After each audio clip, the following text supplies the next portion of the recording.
Apakah memang hadis dhaif ini tidak bisa kita amalkan sebagai fadhailul a'mal atau sebagai targhib wa tarhib, sebagai motivasi dan juga menakut-nakuti? Boleh.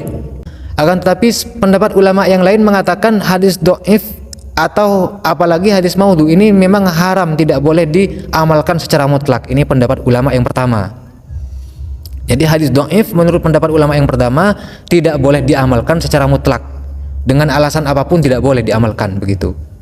Akan tetapi ada juga pendapat ulama yang meringankan bahwa hadis dhaif masih bisa diamalkan, dijadikan fadhailul a'mal, dijadikan tarhib wa targhib, dijadikan motivasi dan juga menakut-nakuti. Akan tetapi tidak semerta-merta semua hadis dhaif bisa kita amalkan untuk fadhailul a'mal, nggak bisa seperti itu juga. Ada syarat-syarat tertentu yang harus dipenuhi agar hadis dhaif tersebut bisa kita jadikan fadhailul a'mal. Nah, baik. Syarat-syarat tersebut apa? Syarat yang pertama adalah bahwa hadis dhaif tersebut yang mau kita jadikan fadhailul a'mal, tingkat kedhaifannya tidak boleh terlalu parah begitu. Ini syarat yang pertama. Kalau hadis maudhu gimana? Hadis palsu ya jelas-jelas enggak boleh. Para ulama sepakat hadis maudhu tidak boleh dijadikan fadhailul a'mal. Syarat yang kedua adalah hadis dhaif tersebut harus ada usul, harus ada disertai dengan hadis yang sahih.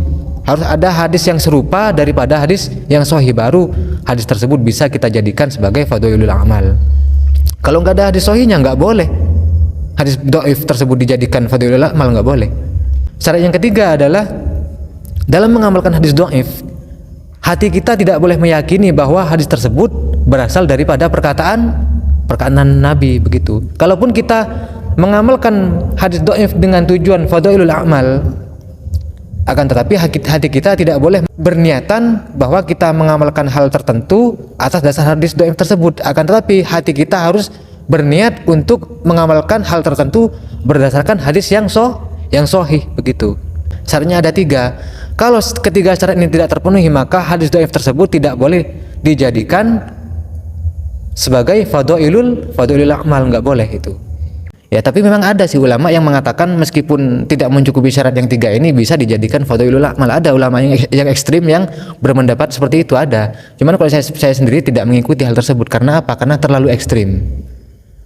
Ini batasannya.